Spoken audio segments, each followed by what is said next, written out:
Dans le mot street art, dans cette dénomination, on va mettre des choses totalement différentes comme le pochoir, le collage en volume, le détournement de l'espace urbain, le détournement du mobilier urbain, la peinture murale. On va mettre beaucoup de choses qui sont très très différentes et on va en exclure d'autres.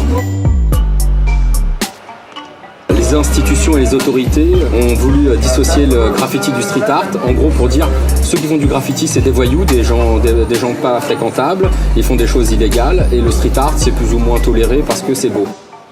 Ça c'est à mon avis la perception que les institutions veulent donner au grand public. Si on utilise le mot français, culture urbaine ou art urbain, et dans ces cas-là tout rentre.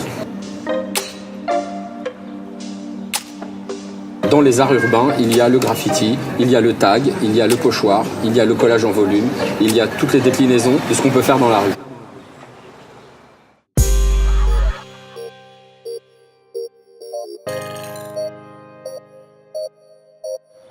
Selon les endroits, selon les pratiques, c'est clair que le tag n'est pas accepté, mais il y a de plus en plus de gens qui l'apprécient. Les gens, quand on fait un sondage dans un quartier ou même dans une ville, est-ce que vous préférez avoir un mur dégueulasse en face de chez vous ou un mur peint? Les gens préfèrent la couleur. Parce que la grisaille, elle a été imposée. C'est pas quelque chose de naturel pour l'être humain. Tout était peint au Moyen-Âge. Tout.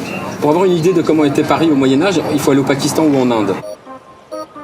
Au XIXe siècle, on a privatisé la ville parce qu'on l'a embourgeoisée. Le bourgeois a décidé que la ville devait devenir un espace privé alors qu'il est un espace public.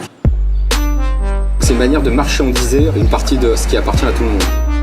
Et c'est là où le graffiti dérange, parce que le tag, ça reste quand même une contestation de cette privatisation de l'espace urbain.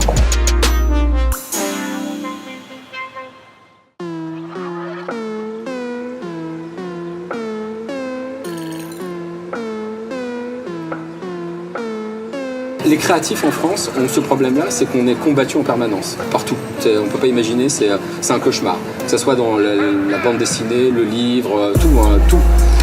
Soit on fait des catégories pour diviser, pour mieux régner, soit on crée des musées, pareil, pour dire si tu n'es pas dans le musée, ça veut dire que tu n'existes pas. On crée des choses pour exclure et non pas pour réunir. C'est ça qui est dangereux.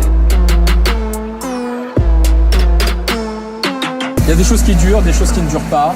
Des choses qui vont durer 15 jours, des choses qui vont durer 2 ans, ça doit être éphémère. La rue est éphémère et doit le rester.